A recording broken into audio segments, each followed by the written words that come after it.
is your favorite Compas, and this is your Week 8 NFL takeaways episode. But Gilbert, here on Compas on the Beat, you know we don't just stick to football. We talk about it all. What should the listeners be expecting today and the viewers on the program?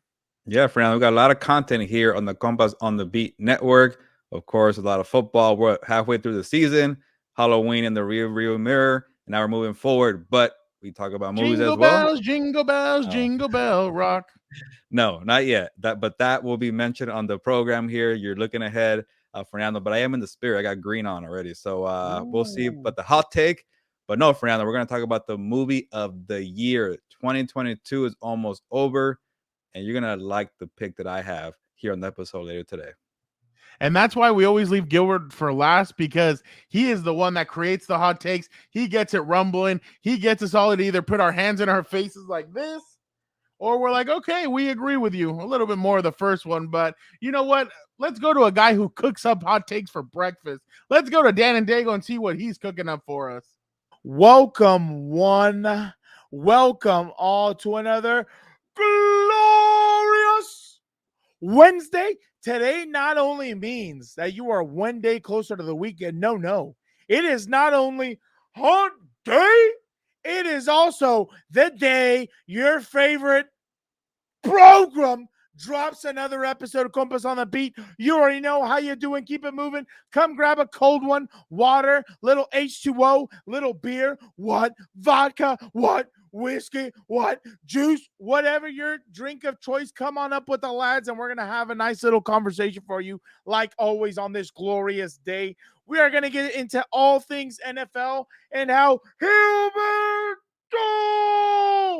thinks the only team in New York, the Buffalo Bills, are dominating. We're going to get into, Frown's going to get into how successful the 49ers were using Christian McCaffrey. And you already know your boy's going to get into his favorite subject. And that subject is the Hilberto curse real? Tune in and find out, because you already know what your boy thinks. We're going to find out. I'm going to get it out of him. I'm going to scoop it out of there. We're going to get it out of him. Don't you worry about nothing. Anyway, do not forget you can find us on all platforms. Your Compas are everywhere. So be a friend, tell a friend. We're on the Instagrams at Compas on the Beat. What? On the Twitters at Compas OTB. The OTB is capital. What? We're also on the TikToks, whatever the kids call them nowadays, at Compas on the Beat. What? Do not forget to check out your other favorite programs on the Compas on the Beat network. A little House of Horns. What? Little bit of What's Up Bolts with your boy in for now. What?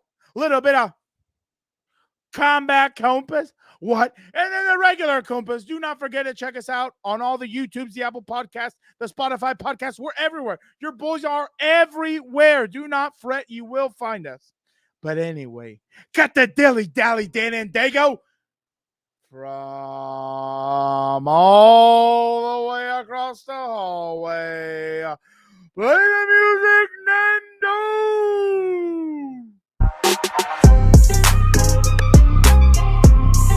Welcome to Compas on the Beat. I am Fernando Ramirez. I cover the LA Chargers for the Sporting Tribune. With me, as always, my co-host, my tag team partner, Gilbert Manzano. He covers the Rams for the OC Register, LA Daily News. What's up, bro?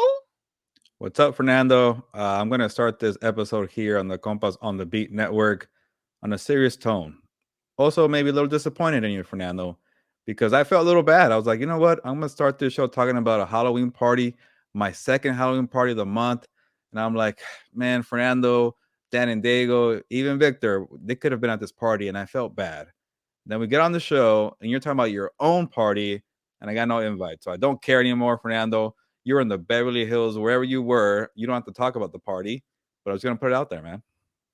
No, yeah, I mean, Halloween parties, I don't know. This weekend was, because it was the bye week, I really didn't want to go anywhere. So I really didn't do much. Dan and Dago and I just watched college football on Saturday, watched a little soccer. Real Madrid was screwed on Sunday by the referees. Don't start the show with soccer. Get to the point. And, you went to a party. You went to a party. No, don't beat around the bush. It was a Sporting Tribune coming out party. It was pretty fun. Oh, nice. Got to meet Jeannie Buss, Lakers owner. Really, really, really nice individual. She was saying hi to everybody.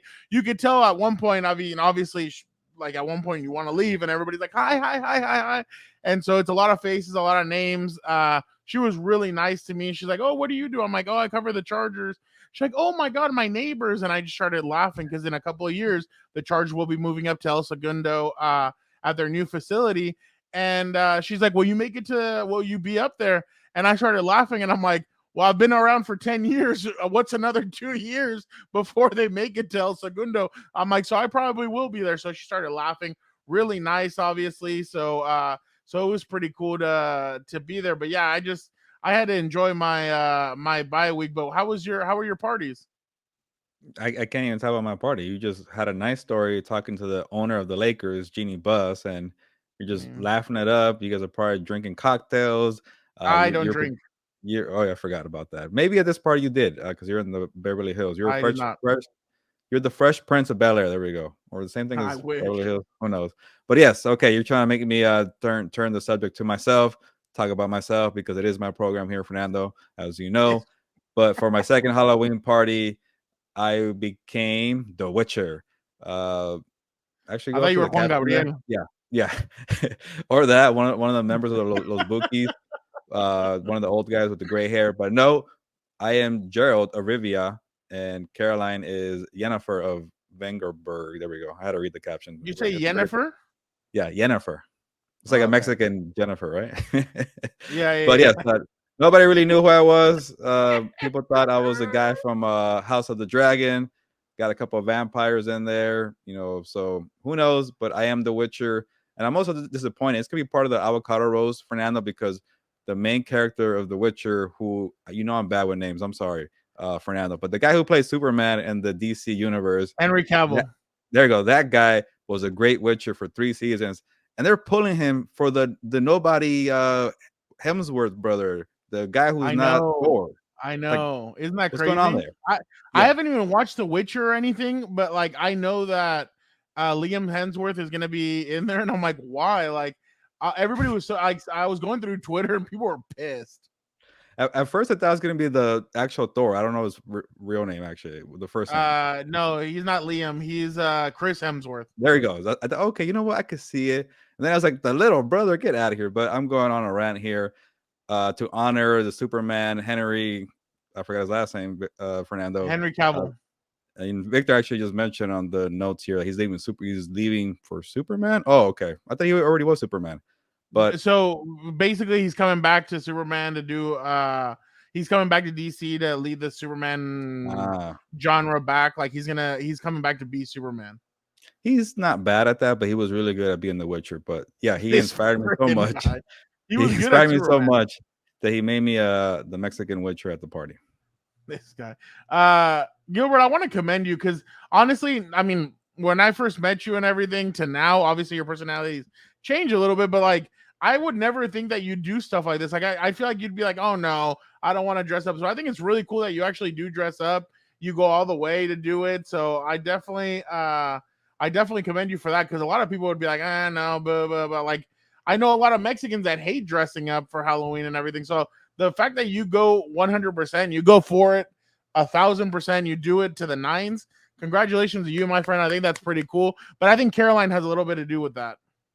Yeah, I'll give her a lot of credit, but last year she chose the Halloween outfit. It was a Mandalorian, and she was a Grogu. Oh, you chose it this year?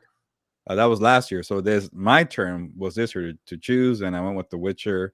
And she said I got a little too picky. There was more details on this costume, but she wanted me to pick. And like you mentioned, I'm involved, so don't complain when I'm picking the hardest costume. No, so there you go. I think that's completely awesome. I mean, especially look at all the detail that you went into this costume. Like it is just it's pretty good. I mean, really. Can you explain in detail to the audio listeners? Come on, Fran. Don't forget about the audio guys. My bad. So Gilbert has like all these necklaces on and he has like he looks exactly like the guy I mean, obviously he doesn't look exactly like Henry Cavill, but it's pretty. If Henry Cavill was Mexican, I'm looking right at him. So it definitely is great stuff. And I commend you for doing it because obviously, like I said, a lot of people don't do it. But Gilbert, now it's time for Compas on the LA beat, baby beat. So obviously Michael Pena is the Witcher. That's what Vic, the producer, said. That's actually pretty funny. Gilbert, what do you? I mean, The Chargers had their bye week. What do you expect from them after the bye week? Yeah, a whole lot, Fernando, because this is a team that's 4-3. They're doing better than the LA Rams, who are 3-4. And it seems like everybody's writing them off. So I'm just curious to see, will they feed off of that? They're going to Atlanta, right? Fernando playing the Falcons. I Waffle think they House? should. Yeah, the Waffle House. I think they should win Lemon that. pepper Lou wings. By the way, that you remind me of something else. When the Falcons went to the Rams at SoFi in week 2, SoFi has a thing about doing food from the opposing team side. Like they had to do waffles. Really? It wasn't chicken and waffles. It wasn't the business. But anyways, you just reminded me We of don't that. get that. We just get Mexican stuff. Oh really? Oh, they try to do like opposing beat theme food. I don't know. We get crap. Sorry. We get crap. It's crap regardless, Fernando. But yeah, it doesn't compare to Atlanta. But that's again, they should definitely win. I'm assuming no Mike Williams, right? Obviously, no Rashawn Slater, no Joey Bosa. What? No Keenan Allen at practice, but maybe that would change. I'm just curious to see, can this be a game, Fernando? Yeah, you could tell me in a bit because I know there's something bothering you. But can this be a game where just Justin Herbert just becomes Justin Herbert and carries a team to victory? Like, like the Superman kind of hero, shout out to Henry. Dang, I got to get his name right. Cavill. Maybe this could be the game where Herbert coming out the bye week just carries a team. They're banged up, get to 5-3. I looked over and I saw Joshua Palmer, Michael Bandy, Jason Moore, and DeAndre Carter at receiver. And I was like, good God Almighty. I'm like, everybody should get on their hands and knees this week. Rezarle a Diosito, because if that's the receiving core that you're going to go out there with, that's why I said Superman effort for Justin Herbert. Superman. Even if it's the Falcons, I don't know. I mean, and it's funny because I'm looking at their schedule. I see no Mike Williams. If they lost the next 4, I wouldn't be surprised. Looking at their schedule, no Mike Williams. Mike Williams this year. Mike Williams has really turned himself into a star on this team. And without him, I just don't know how, even if they have Keenan Allen back, I just don't see how they're going to be able to move the football unless they get the running game going. But I mean, give me the 4 games that you're thinking it might be L's here. I mean, they play Atlanta this week. They go to San Francisco next week. They go to then Kansas City comes to SoFi. Then I think they go to Arizona. They could go 2-2. It's Arizona and Atlanta. Unless the new Call of Duty drops when they're going to play Kyler Murray. I just don't. Joey might be back for that Arizona game, so maybe. But I just don't see how they can go. I just don't see how they can go 2-2 with that. And you know what's funny? And this is what I was telling somebody today. I think if this is really Chargers football, they'll lose to Atlanta, they'll beat the 49ers, they'll beat the Chiefs, and they'll lose to the Cardinals. That would be their 2-2. They would beat the 2 toughest teams and lose to the 2 teams that they should lose to or beat. So it's just crazy. But speaking about the 49ers, I think I had a different takeaway than a lot of different people did. I think, and this is just, correct me if I'm wrong, Kyle Shanahan said, okay, I have no Deebo Samuel this weekend. Christian McCaffrey, guess what? You're going to be my Deebo Samuel. One player beat the LA Rams, and that was Christian McCaffrey.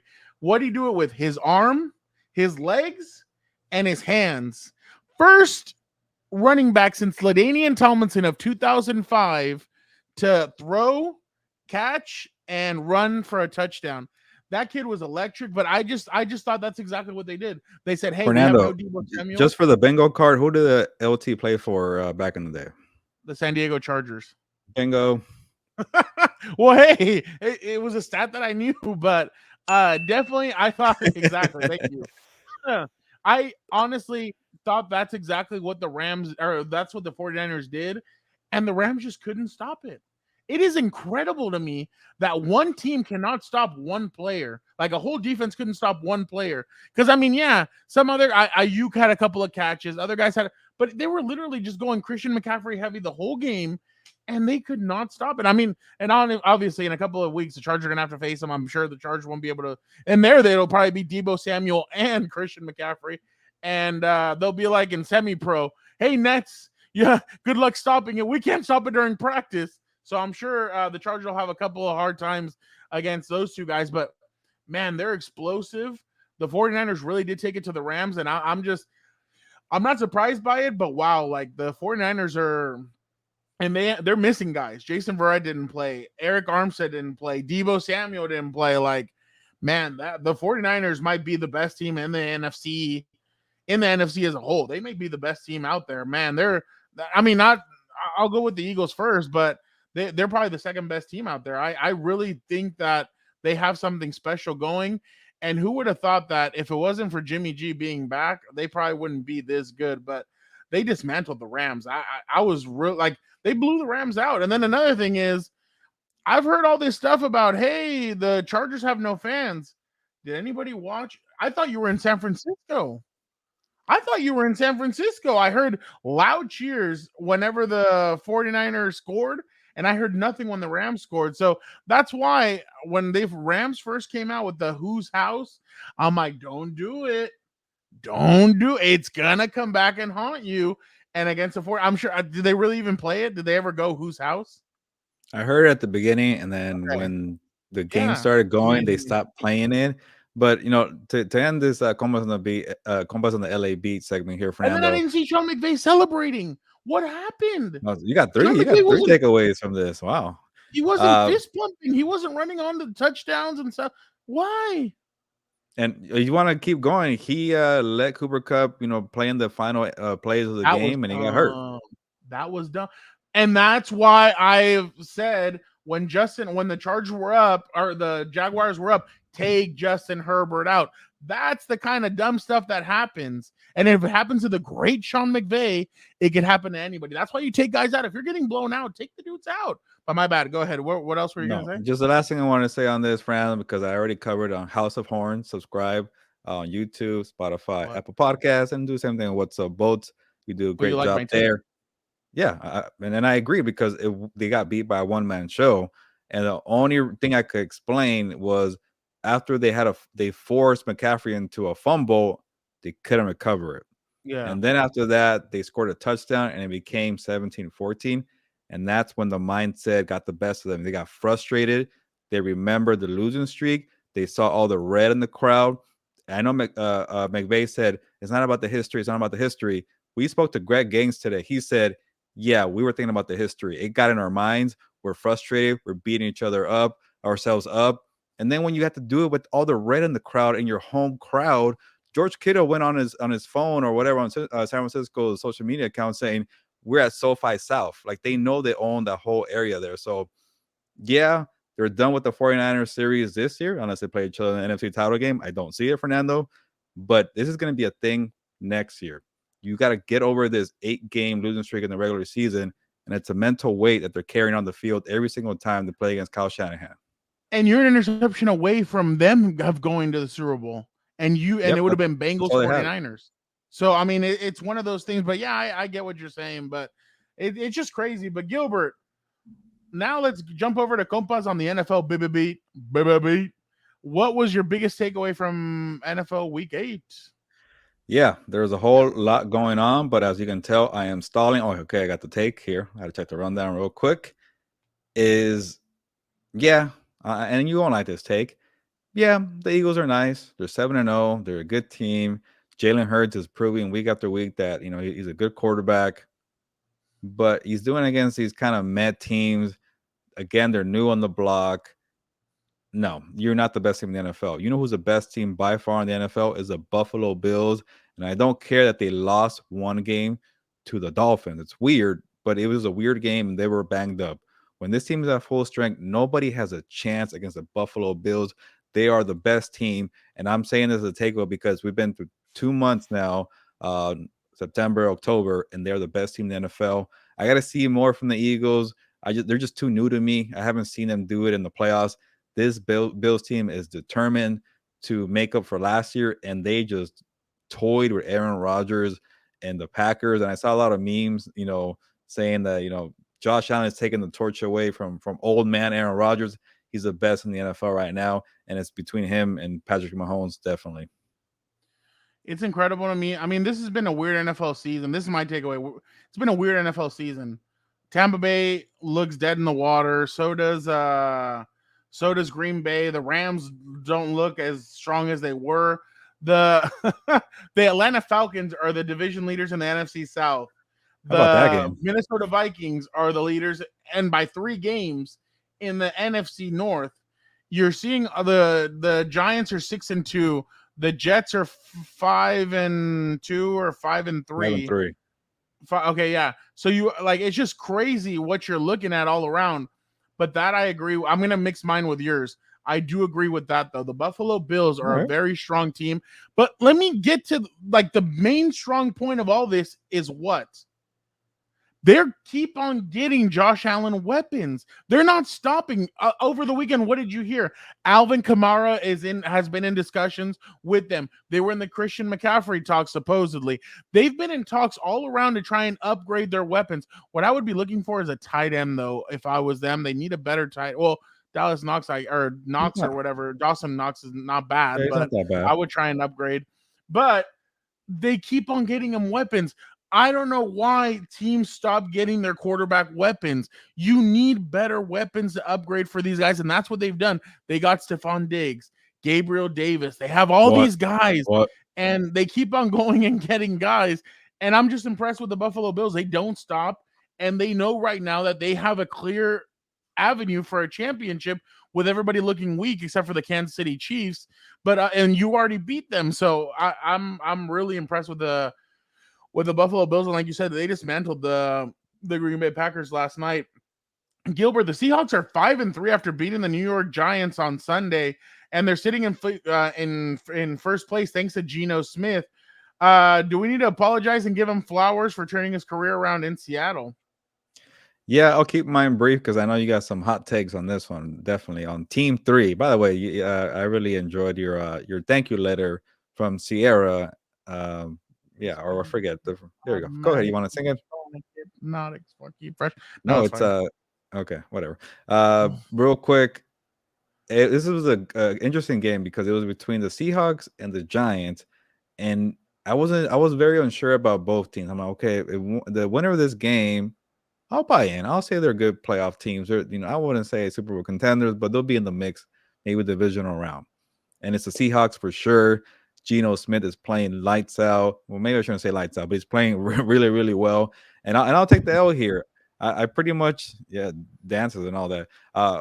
I wrote off Geno Smith. I said the Seahawks team is dead in the water. You're starting to see all these videos of all the pundits, the TV heads, and they put them together, and they were just bashing the Seahawks in August. And you can throw me in there. One day I'll be that big time. You can throw me in there when I'm wrong. And I pretty much said, oh, I know somebody who would love to do that for you. He'll keep you in check. Yeah, I know. He'll send the videos out to all the social media people. But I was like, Geno Smith, I don't believe in Trey Lance, and I don't believe in Kyler Murray. And I'm like, okay, this is a Rams division. Boy, did I get this wrong. The Seahawks have been great. Kenneth Walker is awesome. Good to see DK Metcalf was healthy. Tyler Lockett is not holding back, so I'll let you take it away. But I believe in the Seahawks now. I wonder if when they travel, does Geno do high knees while his teammates are asleep on the plane? Or do you feel like he kind of is fun? By the way, if you want clown shit, and I'm sorry, I have to say it. Whoa. That's clown crap right there. Him coming up, and I'm sorry, I have to get this off my chest. For Russ to say, my teammates are all asleep, I'm up here doing high knees and working on it. What the hell kind of crap is that? I was embarrassed for the rest of the Broncos. If they would have lost, I would have really cracked up, but I mean they won. But man, it was bad. It was bad all around. But yeah. But I'm gonna go back to Geno Smith. The thing is the Seahawks have a good team. They have weapons. That's helped Geno a lot. Geno didn't have weapons when he was in with the New York Jets. He didn't have really weapons with the Giants. He really didn't. I mean, with the Chargers, he didn't play because Philip was. Huh? I was gonna say the Chargers. Yeah, well, yeah, but he didn't. He wasn't gonna play. I mean, it was Philip's team. Do you remember that he played for the Chargers for 2 years? It's kind of easy to forget. Well, yeah, I mean, he was only there for 2 years, a year. I can't remember what it was. I want to say 2 but years. 2 years. So, I mean, Geno's not a bad quarterback. It's taking him time to develop, and now he's developed. Now, is he going to be the quarterback of the future for the Seattle Seahawks? I don't know. If they take him to the playoffs, it's going to be hard to say no, he should leave or they should go draft a quarterback. But I really do think that Geno has had this capability always. But that's why I talk about the XFL and all this other stuff. I'm not saying that Geno's been to the XFL, but I'm saying you need stuff like that for guys like Geno who maybe needs time to kind of develop and do that. Geno's waited. He's waited and waited and waited. They finally gave him his time. Yeah, they brought in Drew Lock, but Geno didn't cower in fear and say, oh, they're bringing in another guy. No, he battled against Drew Lock and he sat Drew Lock down. So, I mean, that's just, that's pretty impressive by Geno, but I'm going to say that, yeah, well, he deserves his flowers. I don't know about an apology yet because, I mean, it was, in a sense, self-inflicted. I mean, he just wasn't ready. But I'll give him his flowers for playing well. The teammates are doing it for him for now because I went on social media after I was done covering the Rams game, and I saw like 20 pictures from Seahawks players just shouting out Geno Smith. So I loved what Tyler Lockett said. What did he say? When you don't have hold on, I have it right here because you don't care about who's taking the credit. It's amazing what we can accomplish when nobody cares who gets the credit. Airplane, working out, only slept for an hour while teammates are sleeping. Wonder who he's talking about, but I guess we'll leave that up to interpretation. Gilbert, Compa of the week. Pick a player who stood out to you in week 8. This one's easy for me because I saw him and you already brought him up. Christian McCaffrey, CMC with the rare trifecta of passing for a touchdown, rushing for a touchdown, and catching a touchdown. And yes. And people are having a debate again. Like whoever said they gave up too much for Christian McCaffrey, those people are wrong. That is like the current take right now because of what he did. It was great performance. But I always said on this program here that the 49ers won the trade for now this year. They went all in, and Christian McCaffrey makes you one of the best teams in the NFL. And they saw that on Sunday. That paid off. Like I can't even imagine what the Rams were thinking because they didn't go all in and they missed a guy that they wanted pretty badly. So, but I'm not going to change my take for the future. It was a whole lot to give away for a running back to give a second round pick, a third round pick, a fourth round pick, and a fifth round pick for 2024, and then pick up the whole salary. It's just too much. You've seen it time and time again that these running backs, they're not durable. They don't last long. But for this year, if you win the Super Bowl, that doesn't matter. Whatever happens of the sins of the future, the consequences does not matter. And we saw Christian McCaffrey took him to a whole nother level. And it's tough to kind of buy in. I know earlier you said, Fernando, I kind of smiled that they're one of the best teams in the NFC. That team just lost 2 in a row to the Falcons and the Chiefs. But when they got to play the Rams, they had a lot of injuries. That too. But when they play the Rams, it doesn't matter. They're gonna beat them every single time. But when they get healthy, they get rolling, they get clicking. And they do it with Deebo Samuel and Kyle Juszczyk, Eric Armstead on defense. They're going to be a very good team. But this trade for now, still worth it. But the 49ers were kind of a Christian McCaffrey away because their defense is solid. They have some good pieces all around. The Rams weren't a Christian McCaffrey team away. Their offensive line is really bad. They don't have all those players. But jumping over to mine, A.J. Brown. A.J. Brown caught 3 touchdown passes. He had over 150 yards. On Sunday. He was a monster, man. That guy, he was doing it over a corner and a safety, doing it in double coverage. And that's what I say. Get your quarterback more weapons. That's why Jalen Hurts is playing so well. He has weapons all over the place. He is solid. That's why he's playing so well. And what is now Jalen Hurts the best quarterback of the 2020 draft? I mean, who knows? I mean, he's the one playing. He's 7-0. I've seen the hot takes. I know. I've seen it too. And I'm gonna get to that in a little bit. But definitely AJ Brown. I mean, they barely gave up anything for him. They're gonna pay him, and now like that team is moving. They're rocking. They're playing well, and that's why they're one of the better teams in the NFL because of what they had to give up. But man, I'm really impressed with AJ Brown and with the work that he's doing there. And then don't forget they have Devontae Smith on the other side. But AJ Brown was my Compa of the week. He was really good. Let me jump in real quick because I really liked AJ Brown in Tennessee. He was a monster. Kind of remind me of a big physical Julio Jones. He is a big physical wide receiver. And then when he went to the Eagles, I'm like, he's gonna maybe take a step back because I don't trust Jalen Hurts, and I stayed away from him in fantasy football drafts, even though I'm a big AJ Brown fan. Good to see Jalen Hurts making it work. And like you mentioned, Fernando, when you give a young quarterback weapons, great ones like AJ Brown, it usually works out, and it's working out for them in Philly. 100%. Gilbert, give me your top 5 teams after week 8. Yes, the top 3, and it feels like it never changes. I have the Bills, obviously. I have the Chiefs. They're on the bye week, right? And then I have the Eagles, and then number 4, the Minnesota Vikings are actually showing me something. I know they're kind of beating up on average, middle of the tier team. Like they beat the Cardinals, who cares? But they're what, 7-1, 6-1, I forget. Fernando, and that's all you can ask for right now. What's your 5th team? I'm ready. Because I think the curse is over. May 1 through 4, they've beaten it. The 5th team, I don't know, but the 5th team, Fernando, it's a Dallas Cowboys. Don't give me that. I know you have a big hero for your Eagles, but they're 6-2. Dak Prescott is back. He's getting ready. He beat up on the Bears. He beat up on the Lions, but now he's getting in a rhythm with CeeDee Lamb and all these guys. And Tony Pollard, man, did you watch Tony Pollard play? That's a good running back right there.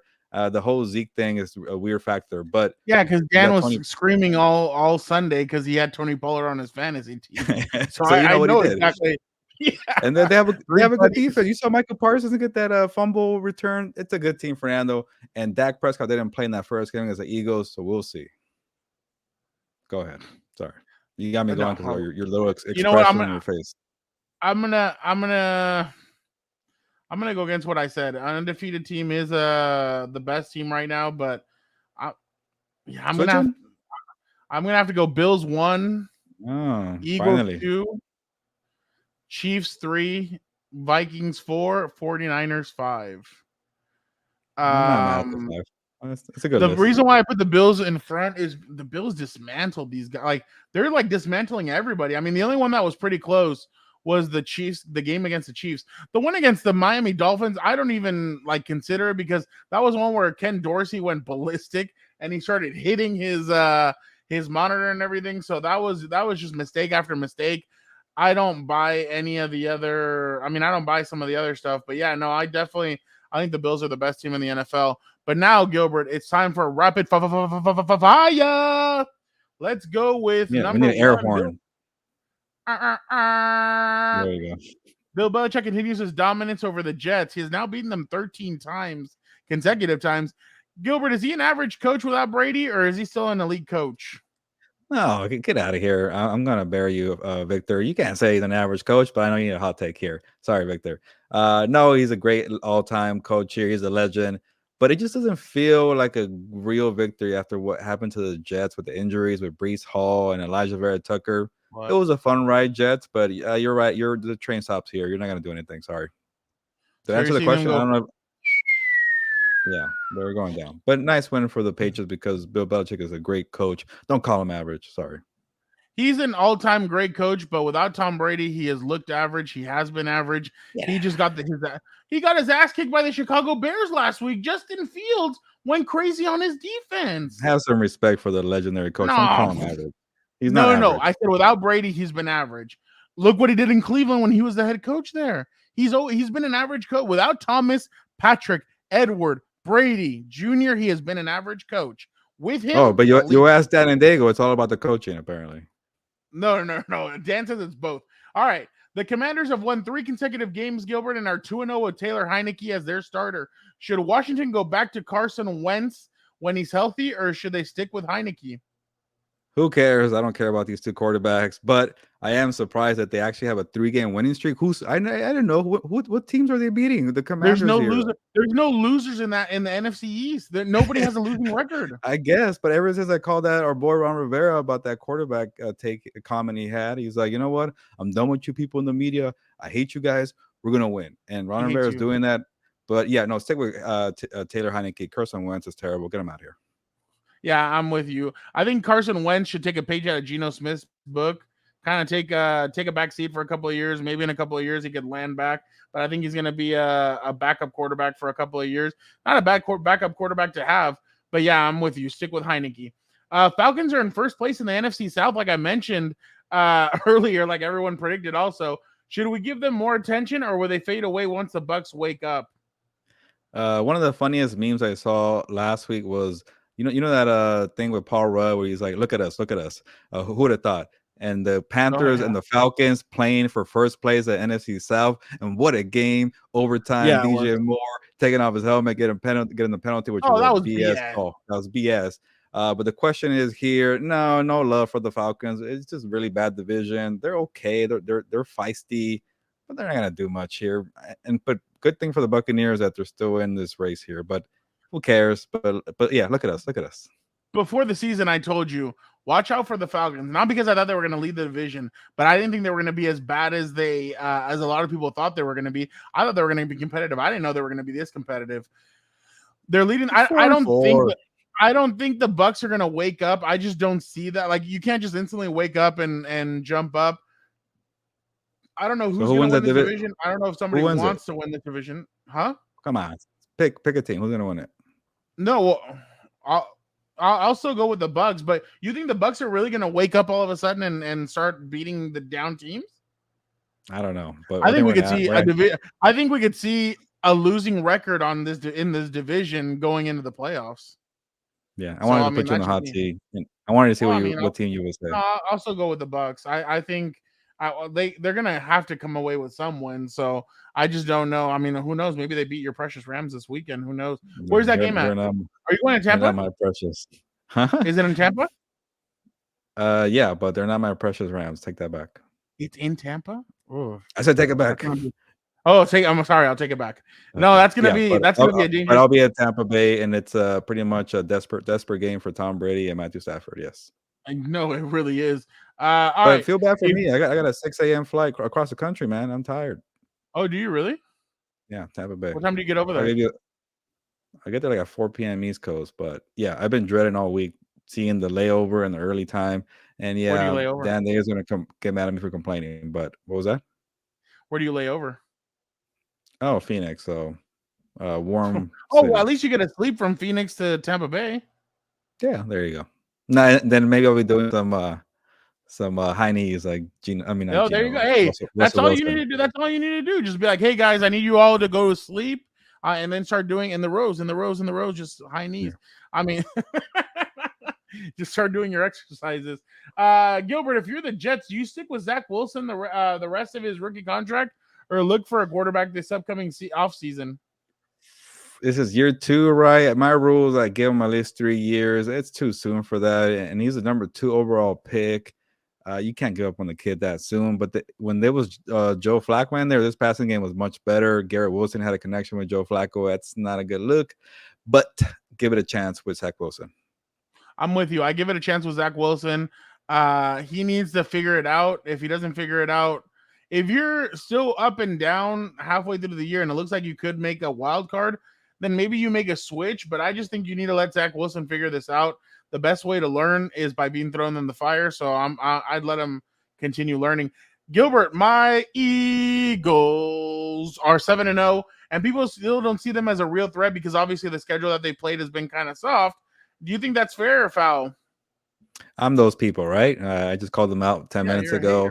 I think it's fair. They're just like a new team on the block. I keep saying that, and I need to see more. Yeah, they beat the Cowboys. That was a good win for them. Do you want to hear the rest of their schedule? Actually, yeah, go ahead. They at Texans, at the Commanders come there, at Colts, Packers come to the Philly, Titans come to Philly. They go to the Giants. They go to Chicago. They go to the Cowboys. The Saints come there. They end with the Giants at home. Oh crap! They could literally go 17-0 if there's like 3 tough games. They'll lose 3, maybe 2. I know the Green Bay has been terrible, but that could be a tough one. Dallas will be tough. Don't get it twisted, Fernando. And Tennessee has been surprising. Yeah, because they'll be resting their guys, and Gardner Minshew will be in there. Yeah, maybe Tennessee, and then the other one, maybe the Giants could be tough. But it's an easy schedule. They'll be what is it? 13-4? No, 14-3. There we go. I think. Okay. No, hey, that's your schedule. They have to play it. They're winning the games. They're showing the way they're doing it. You can't be mad at that. Gilbert, what is what is wrong with the LA Raiders? Is it coaching, the players, or should all the blame fall on Derek Carr after they got shut out 24-0 against New Orleans? I don't know. This is a tough one. Like, who to blame? Like, they just hired Josh McDaniels, and I'm already hearing talk about being on the hot seat. I can't wait to hear your take because, like, yeah, Derek Carr, like, eventually give up on the guy. Like, I know Victor's been very patient on Derek Carr, but when you get blown out, 24-0 to Andy Dalton and the Saints, I don't know what else to tell you. Just start from scratch. This team has like really nothing on defense. They got some guys on offense. Offense is not too bad. When you get shut out, I don't know. But you just got the coaching staff. Maybe just start again and rebuild it and see again. I don't know. I don't even know what to say about this. It's just the Raiders. Go ahead, Fernando. Where the hell is Josh McDaniels going to go after this? Nobody's ever going to hire him as a head coach after this. Well, actually, if Norville Turner was hired after a couple of bad stints, Too but soon though to talk about a new coach. Just 1 year, less than a year. no, I understand that. But if they really feel like they're that, I mean, if you're going to start over, you're going to have to start over with a new quarterback. But Yeah, that's a start. New quarterback, new head coach. If you're going to do it, I want to see if the Raiders ever go for a defensive-minded coach. They usually only go for offensive-minded. I wonder, maybe, who knows? Maybe they go defensive and they try and build their defense. And because on offense, they already have good weapons. I don't know. I don't know what they can do, but the obviously it stems from the top. Mark Davis is the owner. It falls on him. Then obviously on the GM, the head coach. But I thought this Josh McDaniel, I didn't think it was going to work just because we've already seen kind of what Josh McDaniels is as a head coach. He's just not head coaching material. He's an offensive-minded coach. Heck, if he does get fired after this year, maybe Brandon Staley tells him, hey, why don't you come over here and be our offensive coordinator over with the Chargers? But or maybe he goes back to New England. The bigger question is, does Josh Jacobs have a good game at least? Because I don't know. No, he didn't. He only had 9 carries. They didn't even carry, like they only let him carry the ball 9 times, and that's because they were down early. But look at what Alvin Kamara did to the Raiders. Alvin Kamara torched them, and you should have done the same thing with Josh Jacobs, but they couldn't. That's a good segue, Fernando, with Alvin Kamara. Yeah, no, I know exactly. Obviously, this weekend was the weekend of the running backs. Christian McCaffrey, Alvin Kamara, Tony Pollard, and Derrick Henry all went off in fantasy football. Do I have any of those? No, I do not. Hey, Nick Chubb went off Monday night, so hey, no, well, he didn't really go off, but whatever. Who are you taking the rest of the season, Gilbert? Christian McCaffrey, Alvin Kamara, Tony Pollard, or Derrick Henry? Well, I have Alvin Kamara on my team, my fantasy team. But the funny thing, I played against Tony Pollard and Derrick Henry, and somehow I still found the way to win. You know how I won my matchup this week, Fernando? Joe Burrow throwing a touchdown pass, a garbage touchdown pass to T. Higgins, and I won that way. That was awesome. I go CMC here because he has a good coaching. When they bring back Deebo Samuel, it's going to be a matchup nightmare. Tony Pollard has to play against Zeke Elliott because Jerry Jones will not give up on Zeke. Maybe Derrick Henry, but I'm taking all the time. Go ahead, Fernando. Sorry. No, you're good. I'm going to go Derrick Henry. Derrick Henry this weekend plays against the Kansas City Chiefs. I'm interested to see how Kansas City, coming off a bye week, is going to be able to defend Derrick Henry. But yeah, it's going to be interesting. I'll go Derrick Henry the rest of the way just because you took CMC. But speaking of, I wish we would have had that Raiders question last so I could introduce this next gentleman, Vic, the producer. Vic. What do you think is wrong with your Raiders? Honestly, I don't even know where to start. It'll take probably a lot of this podcast, and we don't have time for that. So I'll just start right now with, I think it's the players at this point. I'll blame the players. I think you have to give McDaniel some time. I know they have a new coaching staff. You kind of figure that with, them making the playoffs last year, they were ready to take the next step. They're not ready, especially with this coaching staff. It looks like McDaniels wants to implement his system. I saw somebody tweet out that if you look at what's his name from the Eagles, he's actually getting players that fit the system that Jalen Hurts wants to run. And I don't think he's doing the same thing for this team with McDaniel. So I think that might be part of the problem as well. So Victor, it sounds like you're giving up on Derek Carr finally. I mean, at this point, I guess I'm gonna have to. You have to move on eventually, and especially if you're gonna get a top 10 draft pick. Don't you go and get one of those stud college quarterbacks? I mean, this is the time to go get one, especially with all the ones that are coming out. The only good one to me is the kid from Wake Forest. I think he is NFL ready. Some of Bryce Young and all these guys. I'll tell you one guy you should look out for. Go ahead. Sounds like a real prospect. This is just a black football coach. Yo, boy. It's here. Hey, Alberto. I'm here. What's up, dude? He's here. Keep rolling. No, one guy you should actually watch though, Marvin Harrison Jr. Yeah, that really kid, he looks exactly like his dad. And I was telling Dan earlier, I'm like, if Michael Mayer, the tight end from Notre Dame, or Marvin Harrison Jr. don't end up on the Chargers, that's a huge because I was like, it'd be fun to watch them with Justin Herbert.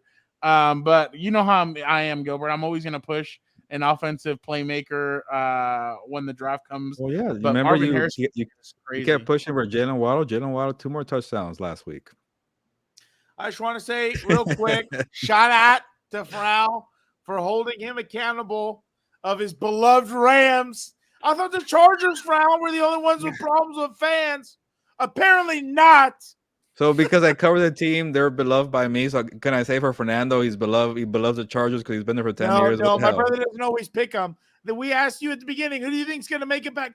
I think the Rams are just so good. I think the Rams are unstoppable. All the blue check mark brigade told me all off season. I'm 5-2 of my picks for the Rams this year, by the way. Read the stories of OC Register. I'm 5-2 of my game picks. I'm 5-2, okay? Absolute garbage. Fine, then. You want to take that one? Fine, I'll give it to you. How did you do this right, though? You know what's the other one you can't deny? I'm 5-2. I don't know. We're going off the rails here. Real. The curse is real.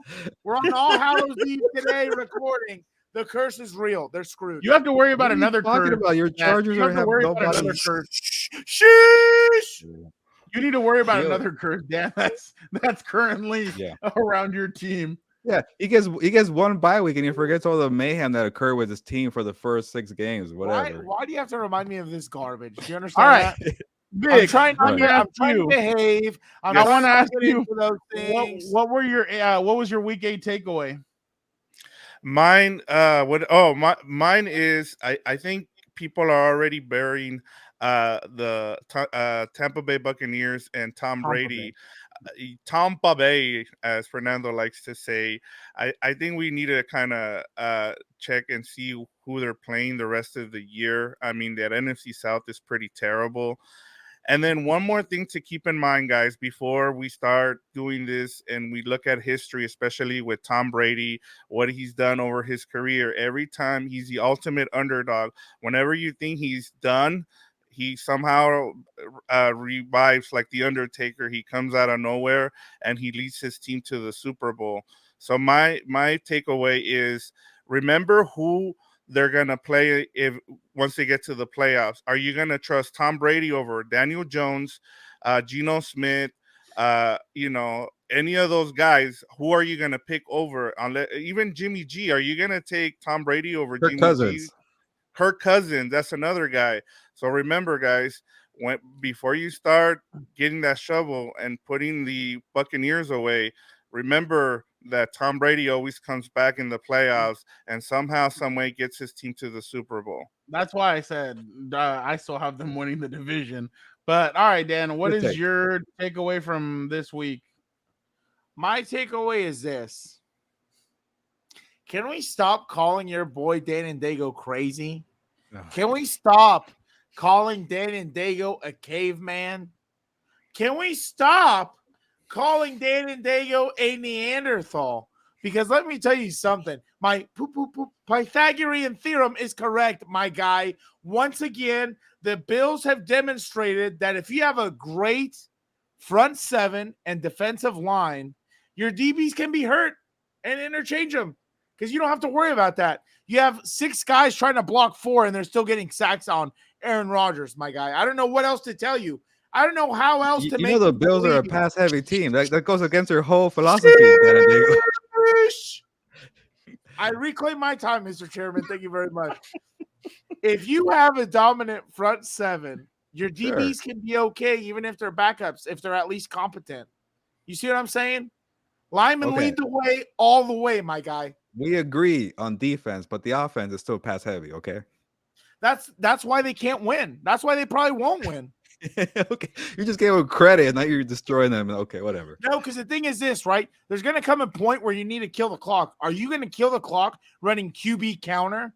Are you going to kill the clock running QB draw with your 200, 300, whatever, $100 million man over there? You're going to kill the clock when you're up 40-20 every single game. Yeah, sure. How often does that happen in the playoffs? Unless it's your beloved Chiefs going up against a good defense, it's not going to happen. All right. Nice take, David. Now, let's go to our standings for this week. Another dub. Bring it. All right. The week Go 8 ahead. results. Gilbert Whatever. was 0-4. Vic 2-2. Dan 2-2. Kirk 2-2. And I was 2-2 as well. Hold on. Go back to the beginning. Say it again. The listeners and I need to hear this. What are you, Hulk Hogan now? Gilbert was 0-4. Vic was 2-2. Dan 2-2, Kirk 2-2, and I was 2-2. So that brings the current standings that I am 14-18, which is pretty bad. Say that again. Dan is 19-13. Gilbert is 15-17. Vic is 18-14, and Kirk is an even 16-16. That damn I cat. just gotta say, I wake Wow, up every the morning and holes piss that the song. holes are There's no other way to trailing say it. the cat in pigs. Wow. Wow. Yeah, we are. Yeah. All right, let's go. The with two our, NFL savvy beat reporters are in the last two spots. Don't you dare try and lump my brother with your Your garbage. brother's my in guy. dead last. He's in the basement. Get out of here. Go help him. Let's go with our week 9 picks. Let's see what Kirk had to choose. Kirk, the one-eyed cat, said, Gilbert, you went 0-4. I went 2-2. What's up now? Okay, is he going to go Derek Henry or Patrick Mahomes? He's going to go Derek Henry. He says, nope, Derek Henry's going to run all over them. Patriots and Colts. These should be fun when it was Peyton Manning, Tom Brady. Now it's Mac Jones versus Sam Ellinger. He's going to go Patriots. Is it going to be Lamar Jackson? Is it going to be the Red Rifle Andy Dalton? He's going to go Andy Dalton for the upset. Raiders or Jaguars is going to go, no, Daddy will throw me out. I'm going to go Raiders, not Trevor Lawrence. So, all right, let's begin. We're going to go first with Colts at Patriots. Gilbert, who you got? Colts at Patriots. Oh, no, I don't believe in the Colts at all. This average head coach named Bill Belichick will take care of the Colts. Dan, who you got? First off, the disrespect. That's what I The said. absolute disrespect I will not tolerate. That's a no-go. That's a garbage hot take. No, I'm he's gonna go he's saying it because of us. Because I said without Tom Brady, Bill Belichick's an average coach. No, that's And Victor maneuver. wrote That's it. garbage. That's not true. He's not average. You don't win 800 games by accident or whatever. How did number you had. do last week against Justin Fields? Oh, we're talking about 2 weeks ago, right? 2 Just weeks make your ago. pick. How did he All right. do for 20 years, my guy? 20 years yeah, with Tom right. Brady. 20 years with Tom Let Brady. me ask you a question. Let me ask you a question. Does Tom Brady play defense? How did he do Oh, with the Browns that's before he had Tom right. Brady? How's he That's done since he right. lost Tom Hey, let me Brady? ask you Brother another fight. question. Does Tom Brady play offensive line? Oh, Tom Brady that's plays right. whatever he Just wants make to your play. pick. Wow. This is what I wanted from the question. Wow. No, it's true. Crazy. It's true. Bill Belichick hasn't done anything since he's had Tom Brady. He had nothing before Tom Brady. He's had nothing since Tom Brady. Okay, let me ask you a question. Who found Tom Brady? Let me Thank ask you you a very question. much. How many Thank you Super very Bowl much. rings does Bill Belichick have without Tom Brady? Thank you. Okay, you want to compare that? Fine, let's compare that then real quick. Tom Brady went to a team that was locked, cocked, and ready to rock. That was a quarterback away with another Hall of Fame coach, Bruce Arians. You can't compare what he left in New England with zero real receivers and everything else. That's Because not, who built the not team? accurate. Because who built the team with that? Who That's had fine. that team built? That's fine. That's fine. That's all right. He takes credit for that. Yeah. But you And can't how's he compare doing all one right, brothers. situation to the other. Brothers, How's break he it up, doing brothers. since? Break it up. How's he doing since? I will not tolerate that disrespect on How's he Bill. doing since? Okay, just make your pick, All right. little brother. Patriots Has at he, even home. made the play? Has he made the playoffs without All Tom right. Brady? Once again, Has you he won the cannot division without Tom compare. Brady? No, That's pick. all right. The Bills all of a sudden decided to wake No up. more, It's no a more, different year. no more. Just make your pick. Take your pick, please. All right, He said did. Patriots at He home. got- This, you I'll know what? take You're lucky Patriots. I don't change right now. I'm gonna tell you that. I Okay, got my move it on. Okay, we're done. We're done. Who you Fernando, taking, make a pick. Fernando? I'm going Patriots as well. All right, What a hot I unmuted him. I was He's about to gonna make go a sign. crazy. I was about to make a sign. All right. Everybody went with the Next Patriots. Huh? game, Ravens at Saints. Vic, who you got? I'll go with the Saints. Gilbert. By the way, those Raiders really screwed me in New Orleans, but that's You why still I pick was the on other- for. No, I'm still picking the Ravens. The Ravens and Lamar Jackson is a really good quarterback. Dan and Diego. Dan, who you got? No more arguing, please. No more arguing. That's what it's all about. That's what it's all about, my guy. We're here to fire from the hip. Just make your pick. I'm gonna go with Vic. Saints at home. I'm gonna go with Lamar Jackson and the Baltimore Ravens. All right, next one: Raiders at Jaguars. Vic, you get top choice. I'm going with the Jaguars. The Raiders have yet to win a road game. I think they're 0-3 on the road so far. So yeah, no, I'm gonna go with the Jaguars. I will go with the Jaguars as well. Dan, I hope the Jags stop disappointing me. I'm gonna go with them. Gilbert. I don't want to agree with you guys. I need a game here. Jaguars. Sorry, I can't do it. All right, this one I'm sure is gonna be split. Titans at Chiefs. No, Dan, I'm wait. gonna go with you first. Okay. It's at Chiefs. Yeah. Two things travel on the road, gentlemen: the run game and Here we go. defense. Give me the Titans. They don't want to be physical. They don't want to be Gilbert. physical. It's not my fault. I like what the Titans are doing. I picked them, by the way, to win the division, the AFC South. I got a win here so far. But they're coming off a bye week, and that mastermind, not an average coach, Victor and Fernando, Andy Reid got an extra week to prepare. Give him the Chiefs. Andy Reid is a mastermind. He's proved Okay. it. Somebody calls him He's average. trying to I don't know, bury you. maybe. He's trying to bury you out of nowhere over here. What's this guy's deal? Go Vic. You guys don't like coaches. Me and you like coaches, Dan. There you go. We I appreciate it. was So- gonna Oh, go yeah. with the Titans, and then Gilbert reminded me of something. I think Andy Reid is like 9-0 coming off a bye week. So yes, I'm going with the Chiefs. I'm just gonna go with the Titans because I need to get a game up, so I'll go Titans as well. All right, now it is time for so there you go, our week 9 picks. Now, favorite segment, burial of the week.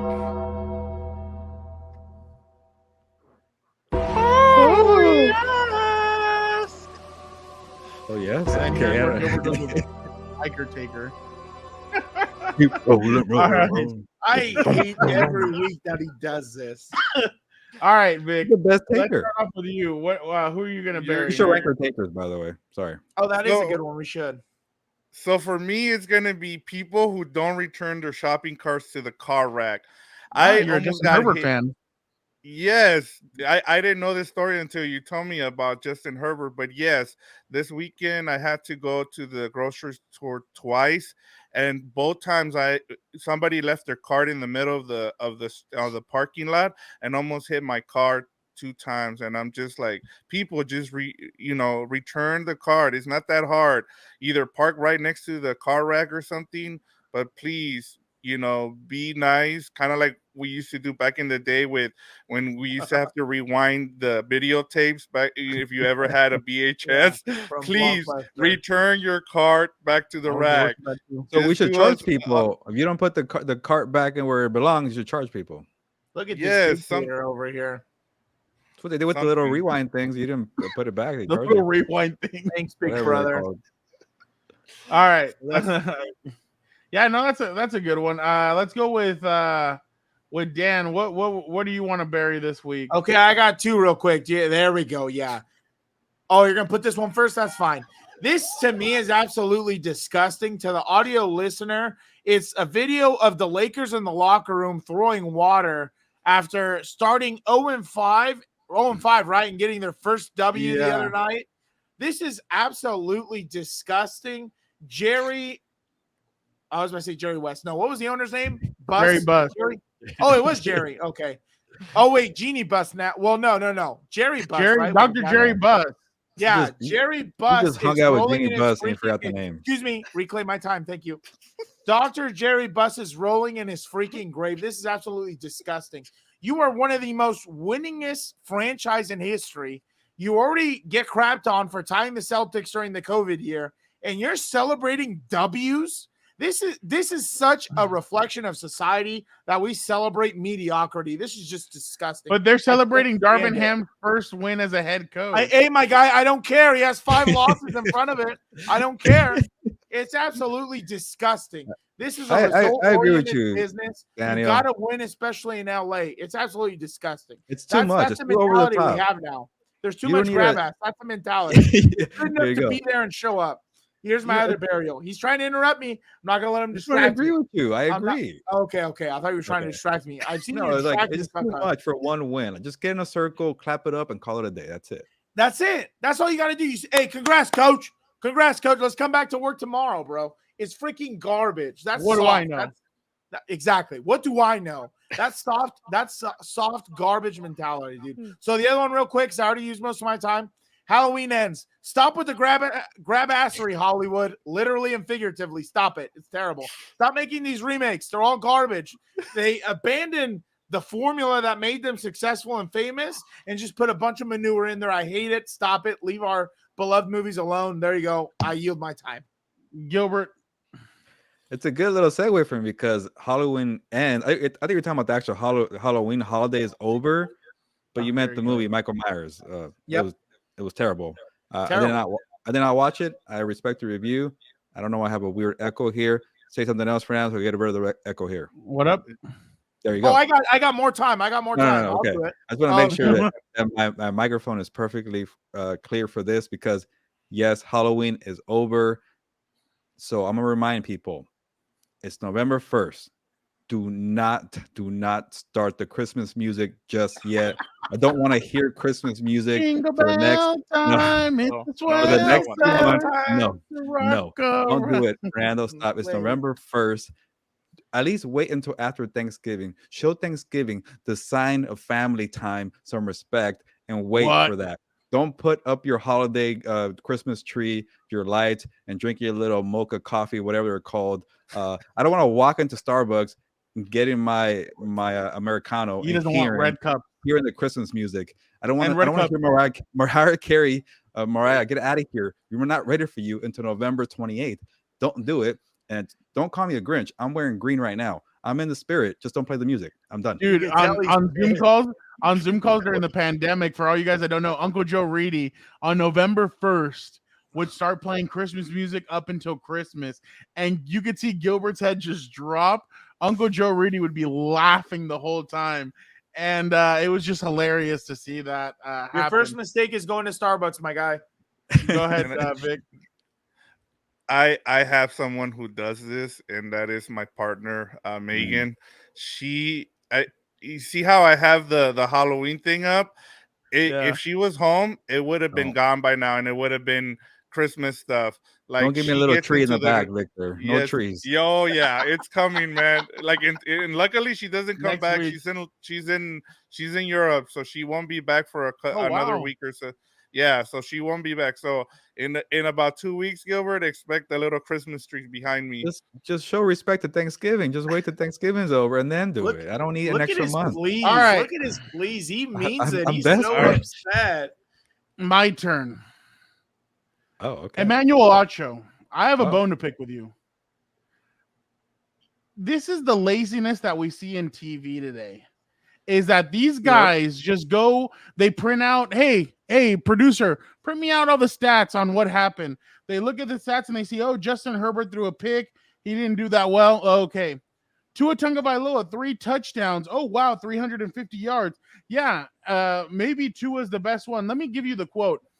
Emmanuel Acho said, and I quote, I said at the first that Herbert was overpraised, but not overrated. It's time for me to correct myself. Justin Herbert is both overpraised and maybe the most overrated quarterback in all of football. Prior to the season, Super Bowl attending coaches compared Justin Herbert to Tom Brady. Justin Herbert has been compared to Patrick Mahomes to Josh Allen.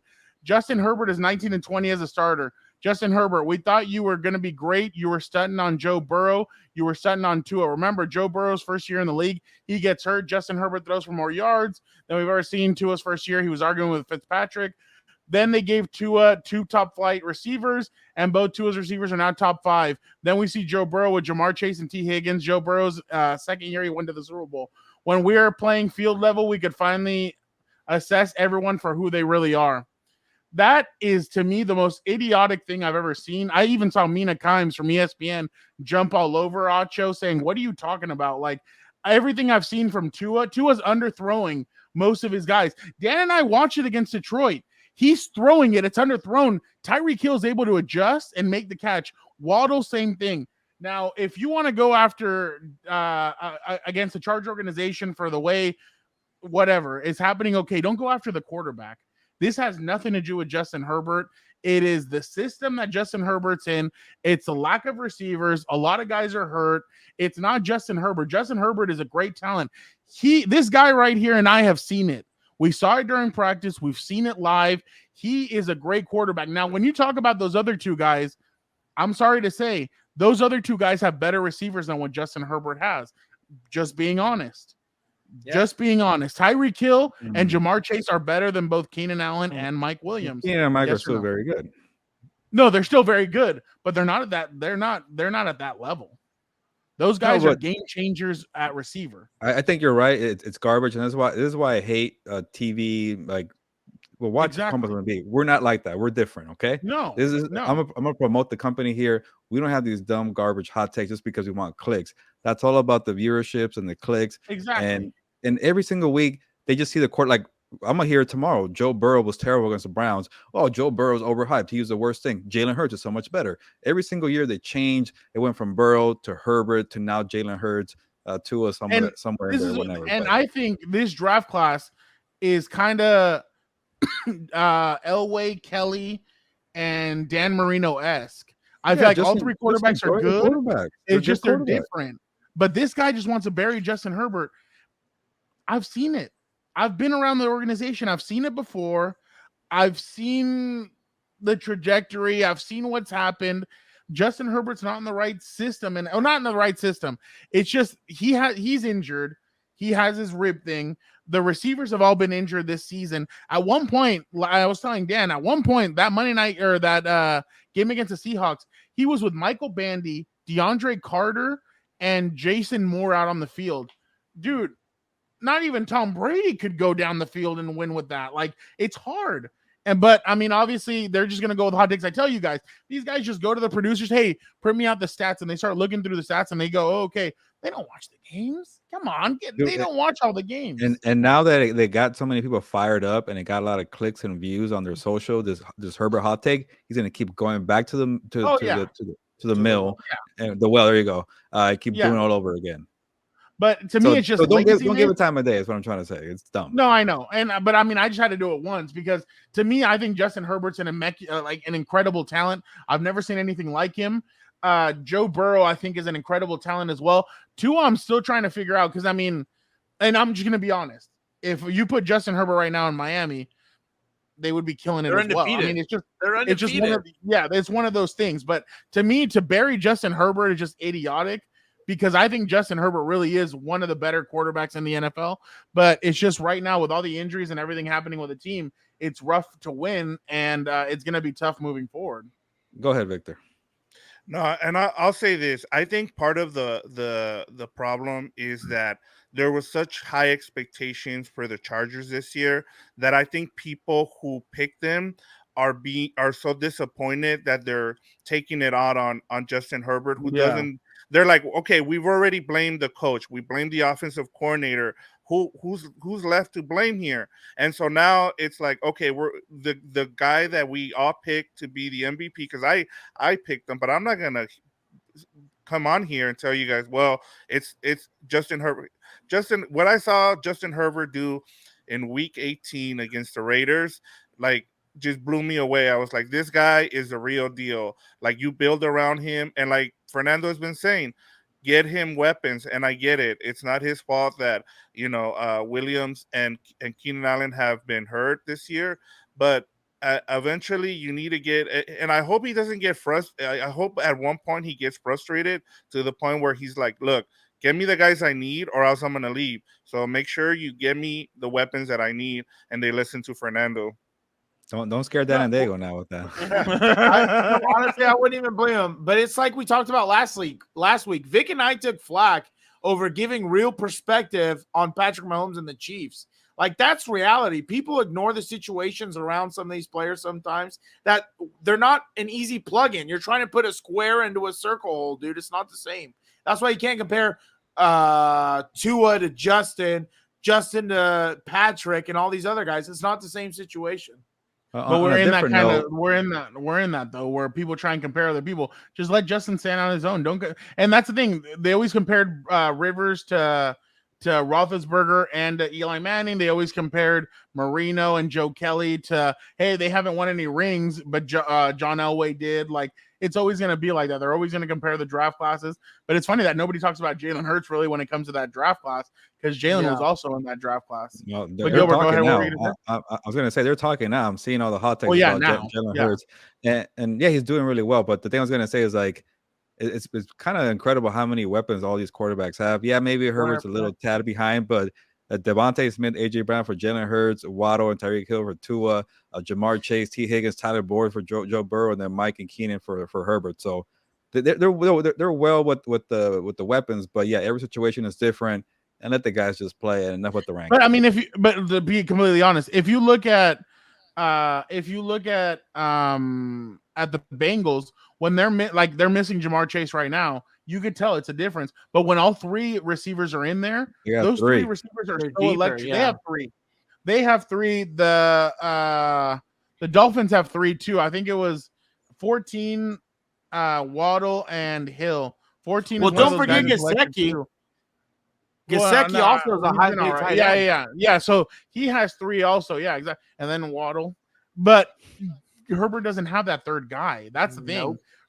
That's why I've been saying, like, if they would have gotten Waddle last year, this offense is explosive. That's why you need a speed guy. That's why Jalen Guyton, in a sense, was their speed guy, but you need somebody a little bit more reliable who's going to be. This might be a full clip here for Victor to cut out. It was a good segment right here. You guys got into it. Yeah, I know. All right, but obviously now that's we what got we're about, dude. The best dialogues happen when we all disagree. That's when you get the best perspectives. Hey, Victor, you could appreciate this reference here. I feel like we're like a Suge Knight at the Source Awards. Like, you're seeing Diddy on the videos. Like, you're seeing what they're doing at Fox, at ESPN. Come over here to Compas on the beat. We do it right. Yeah. There you go. Go. Speaking about somebody who does it right, let's go to Dan and Dago and see what he's got cooking up for us. What did I tell you? Did your boy Dan and Dago ever lie to you? Spoiler alert. Nope. Never happens. Do not worry. Another great episode with you boys. Do not forget to check out Combat Compas. We got a lot of good stuff over there. This Saturday, everybody, is Crown Jewel in Saudi Arabia. Do not forget to check the preview out on Combat Compas. It's already out, where you'll find out that it's not just a YouTube going against a wrestler. My brother, he boom, boom, boom, boom, bing, bing, bing, pong, playing 4D chess over here, trying to plan it out. And you'll find out if that stooge, that scumbag, finally acknowledged his tribal chief. Well, you'll find all that good stuff out of Combat Compas. And do not forget, we got Deontay Wilder on there. What? Andy Ruiz. What? Triple G. What? Ryan Garcia. What? We got a lot of great stuff over there at Combat Compas, so do not forget. Now it's time to get to the best damn podcast in all the universe. Dan, thank you so much for that. Obviously, Combat Compas. We're going to have some more stuff this week on Combat Compas, so don't forget to check it out. Obviously, now it's time for Avocado Roast. Wakanda Forever had their red carpet event last Thursday, and the film will be out in theaters. Gilbert, by the way, talking about Combat Compas, Sasha Banks and Naomi were there on the red carpet. I may have an update for you later this week on what's going on there. Most of the spoiler-free reviews are saying that this is going to be one of the best films of the year. I want to know, what do you gentlemen see as the best film of 2022? Holy crap. I'm gonna save you for the end. Vic. For me, I saw this movie early on. It garnered a bunch of attention. Me and Megan went to go check it out. We actually had to go and look for it because none of the theaters had it at the time, and it's Everything Everywhere All at Once. We talked about how bad the Doctor Strange movie was. Well, this movie is the same concept, except they did everything right with it. Everybody that I know that's seen this movie has said it's the best movie they've seen this year. And I don't want to spoil it for anybody. I hope you guys go and watch it after me saying this, but go and watch it. It's the best multiverse movie that's out there and that's been done, not just this year, but at any time. All right, okay. That's a good. Hey, I'll check it out. I mean, I'll check out any movie. Never Dan, seen what it. was your movie? For me, it was a movie called Black Phone. I like horror movies. I think this was a good, finally we got a good horror movie with a good story. A lot of them, I think, rely too much on gore and jump scares anyway. I think this was a really good story told. It had a good plot twist towards the end also and things like that. The only critique I had is that I wanted a little bit more of a backstory on the main guy because there was a few nuggets in there where you're like, dang, dude, why did this isn't adding up correctly? But other than that, it was a great film. Ethan Hawke, to me, seems like a weirdo anyway, so he played the role perfectly. He's up. He might be up for an Oscar for that performance. I've really? heard. Oh, that would be Yes. good. Yeah, that would be good. Interesting. They'll give it to some stooge. They'll give it to some I'm stooge. gonna- Though. It doesn't even matter. I'm gonna go with Top Gun Maverick, and it's close to Batman because I actually really like Batman. I thought Batman was different. It gave us a lot of different things. I really liked it, but Top Gun to me, man, when I was in the theater sitting there, and Dan and I we went to go watch it in IMAX. It was just amazing. I loved everything about it. I thought it was better than the first one, to be honest. But Way better. obviously, yeah, exactly. So all the Yeah. scenes were incredible. They had more fight scenes, it had more action, so I was definitely all about it. So I love Top Gun. The reason why I'm doing this so quickly, Dan, hold on to your Yes. seat. Gilbert, what is your movie of the year? All right, before you guys, lose your cool or get your panties in a bunch. The question is, what film have you seen so far this year? I've only been in the movies maybe 4 or 5 times. I haven't seen the one that Victor mentioned or the one that Dan Diego mentioned. I do want to see that one. What's it called again? Black Phone or Black Booth, whatever. It's on Peacock. You can watch Okay. it now. Oh, really? Okay, It's on there the you go. I'll check it cock. out. Okay, so before you get all mad, I've been to the movies 4 times, but I'm gonna say it: the best summer movie of 2022, Jurassic Park, Dominion, with This guy's Chris an Pratt. idiot. This guy is an idiot. Hey, I said Let I him wanted to see dinosaurs f things up, and that's what I got. I signed up for that. Like, what am I gonna pick? Minions movie, like the Rise of Gru? No, I fell asleep with that one. You watched Top Gun. No, and that's a little overrated. People were just hyping that up so much that I was expecting the best of the best. It was cool. I was entertained, but you already picked it also, and it wasn't the best. It was cool. I was entertained. Not So the you greatest think movie. Jurassic Park was better than Top Gun? Yeah, because you know why? My good buddy Jeff Goldblum was in it. All the guys came back from the original cast. There was a scene in a black market with the dinosaurs just running around rampant and messing things Hey, up. don't So spoil it for people. yeah, I'm so kidding. whatever. Yeah, I did. But that's how great it was. So, So what I yeah. understand, you hate America and you're easily entertained with Yeah, garbage. no, That's cool. I like dinosaurs because they were here before America. So shut your mouth and know your role, Dan and Diego. Haven't you heard when the history of the world began? July 4th, 1776. Oh my yeah, guy. whatever. Everything else was a mistake. This is my time. right. Jurassic Park, Dominion, with Chris Pratt, good movie. And then I watched. What else did I watch? I watched Smile. It was a good movie, but it wasn't the best of the year. So there we go. Oh, was I'm it done. good? Can I I, haven't seen can that I one ju- yet. Yeah, can let's I smile. just say? Can I just say that it's dinosaurs meets Fast and the Furious is the best Oh, way I and can. That's why Dan. I Exactly. mean, Fernando, I don't know why you can't appreciate a movie like that. Best No, of both I worlds. can't. No. Best of All both right. worlds. Before Monday Night Football, ESPN had a Sports Center feature on the Browns players having a Dungeons and Dragons club like the one in Stranger Things. There's a DD movie coming out in March 2023. We want to know, what's your favorite arcade or board game that has been turned into a show or a movie? Vic, I'm going to go with you first. Mine is pretty easy. It is Queen's Gambit. Saw it a couple years ago by accident, and it was amazing. It was a short show, a mini series. It was, I think, 8 or 9 episodes, and it's about a female chess player, and it is really well done. The actress Anna Joy has blown up because of it. You see her. I've seen her in The Northman, which is another great movie this year. I saw her in. She's coming out in The Menu, I think, or The Invitation. I forget what that one's. It's supposed to be another good movie that's coming out. But yeah, that for me, it's The Queen's Gambit. I'm sure. I know some. I hope some of you guys have I've seen seen it. it. But yeah. Really good. Gilbert. Yeah. So I was not sure what the question was here, but then they gave me options, so I will go with welcome. Mortal Kombat. Yeah, thank you. asked So the what's the favorite game or favorite arcade game, right? Turn into a movie, and Mortal Kombat is kind of a dumb movie, but it's become a classic because I grew up with the movie. Yo, soul is mine, you know. So yeah, and I love the music, too. Yeah, Fatality. And then yeah, but then I was thinking, like, should I go Street Fighter with what's his face? Van Damme. Yeah, Van Damme. He was terrible in that, but also it reminds me of my childhood. I'll just get both. Mortal Kombat, Street Fighter. Done. Okay, well, we asked for one, but I guess we got the 2 for 1 from Gilbert. Yeah, he got 2 earlier. Dan, who you got?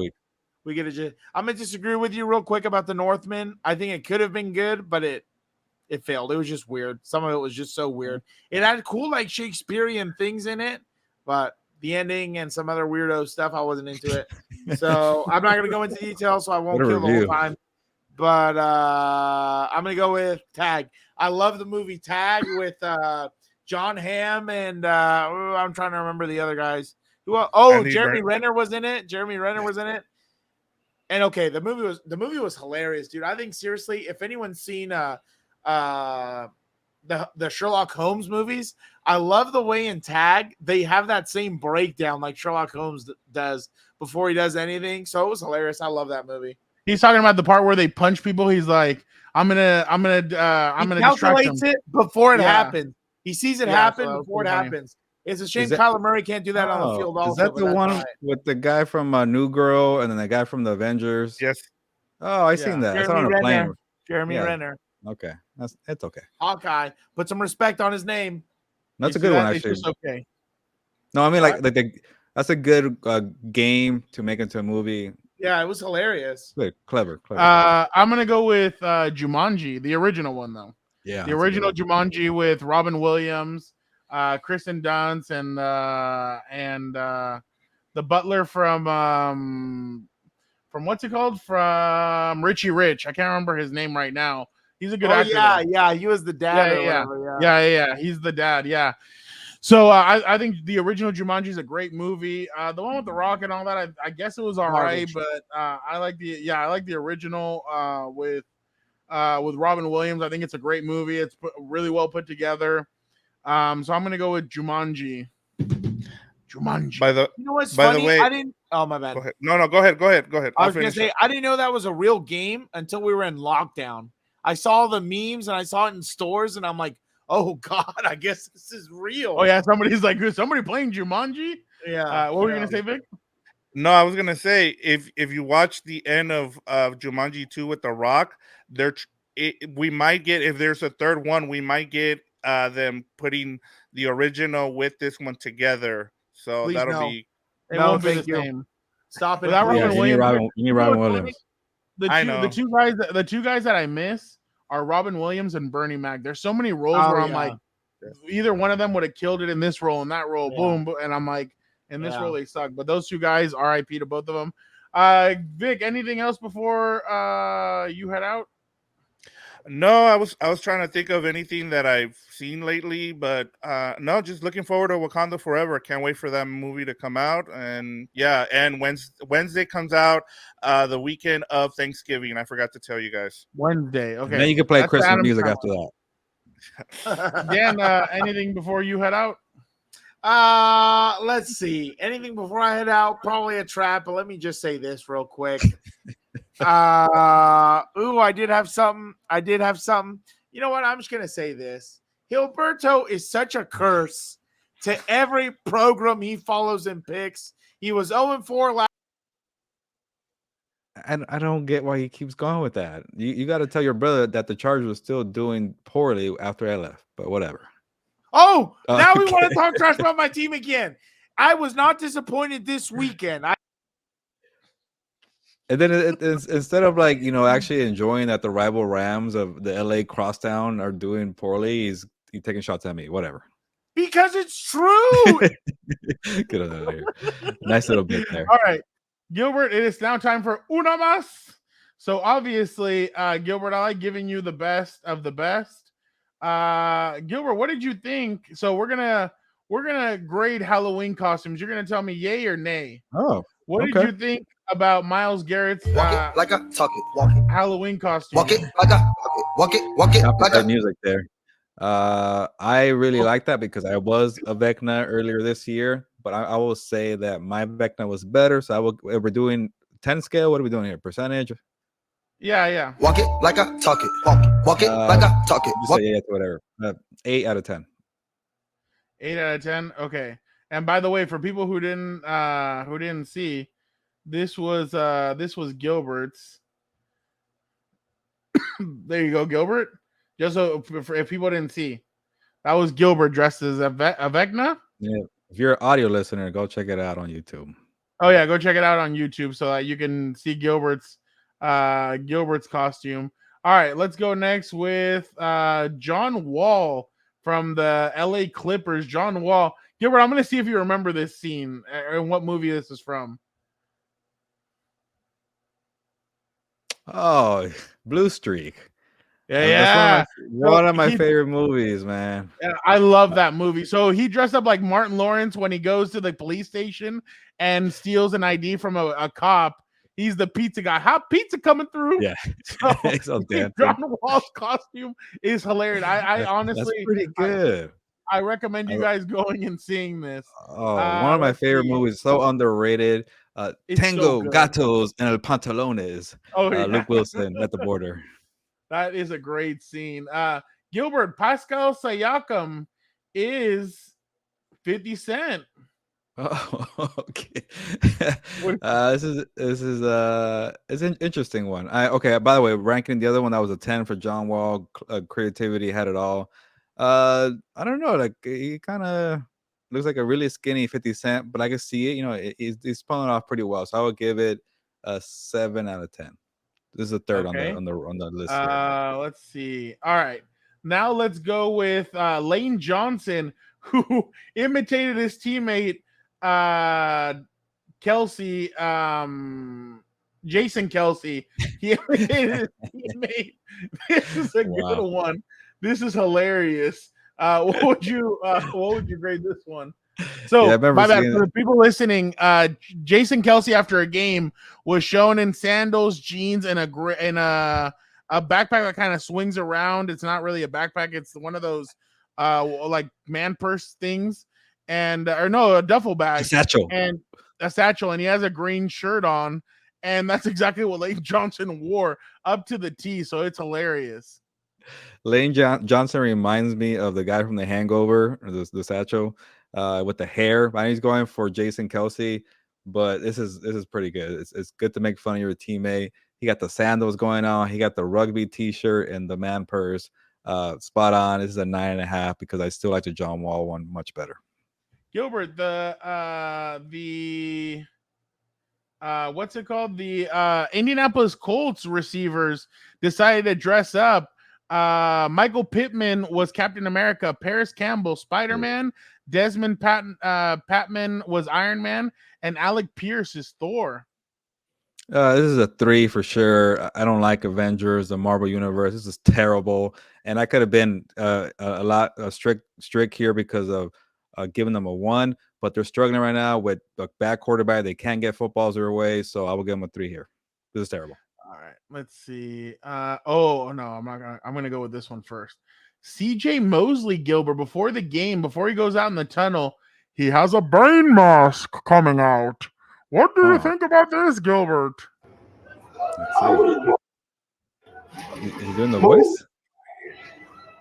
I was born in this. Molded by it.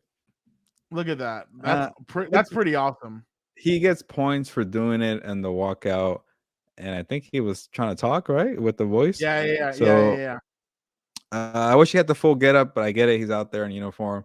I'll give it an 8 out of 10. You know where they should have done it? If Pittsburgh would have played a game, they should have done it in Pittsburgh. Remember, that's where they blow up the stadium. That was at Heinz That would Field, have been so sick. That would have have been one of the so best sick. games ever, too. Oh, 100%. Gilbert, this one's going to get you. And this is an athlete. This is a billionaire, though. Diddy dressed up as the Joker. Look at this. 2 mentions of Diddy on the show today. Look at this. I saw this, actually. Isn't this incredible? Yeah. A lot of details there. Well, I mean, obviously he's a billionaire. The dude can pay for. By the way, because I saw this on Instagram. I know it's a kid show here, but you should check out what Cardi B was for Halloween. It was pretty good. I know. Kid show. Yeah, she was Marge in a different way from The Simpsons. But for Diddy, I like the Joker creativity. You got the whole kind of scene there with the cop cars. He went all out, but when you have money, you could do all that. I will give it a 9 out of 10. I still think John Wall wins the day. It's not about the money. It's about sending a message. Everything burns. And then he puts a Gilbert pencil to somebody's eye. Last one for you. Even ownership got into the spirit. This is Jerry Jones dressed up as a blind official. He's a blind referee. Fair or foul? What do you think about this one? It's fair after all the calls that I've been seeing in the NFL lately. Yeah, and then when you're Jerry Jones, you have the most power in the NFL. I feel like even more than the commissioner. Go ahead and do it. All right, and last one, Gilbert. I mean, I'll give it a 7.5 out of 10. Sorry, okay. Last thing, Gilbert. I had to show you this before because I know you like your haircuts. I know you enjoy haircuts. What about getting one at the stadium, Gilbert? What do you think about that? Oh wow. I would be annoyed if I was behind them and I'm trying to watch the game. I get you're doing it for your TikTok and your views, but take it somewhere else. You could do it like in the where the people are walking by the concession stands. Don't do it in front of the game. But it is the Lions. You don't want to watch. So you want to get hair in your food? You said concession stand. You got me there, but not buy this food. Just be somewhere else. I know. I get it. But again, it is the Lions game, and you don't want to watch that, so it's okay. Whatever. Yeah. So, guys, we appreciate you guys so much for checking out another episode of Compas on the Beat. Don't forget to check out the other podcast. What's Up Bolts is back after the bye week. We're going to have everything Falcons going into this game this weekend. That's going to be an interesting matchup. The Falcons are now the division leaders. They've won a couple of tough games. Now they've set themselves at the top of the NFC South. Can they keep themselves there, or can the Chargers come in, play spoiler, and get to 5-3? We'll find out. Gilbert and Vic, the producer, will be having House of Horns this week. Gilbert will be in Tampa Bay for the Tampa Bay Buccaneers game against the LA Rams. Can the Rams, both teams are drowning. Which team is going to be the one that's able to save themselves and kind of jump back into this?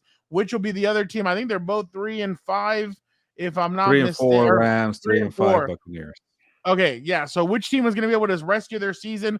Which one's going to continue kind of falling down a little bit? We will see. And Combat Compas, guys, this week, like Dan and Dago said, Logan Paul versus Roman Reigns, Gilbert's tribal chief, this weekend in Saudi Arabia, Crown Jewel. We have your breakdown. We will also have some other stuff. El Zurdo Ramirez fights this weekend.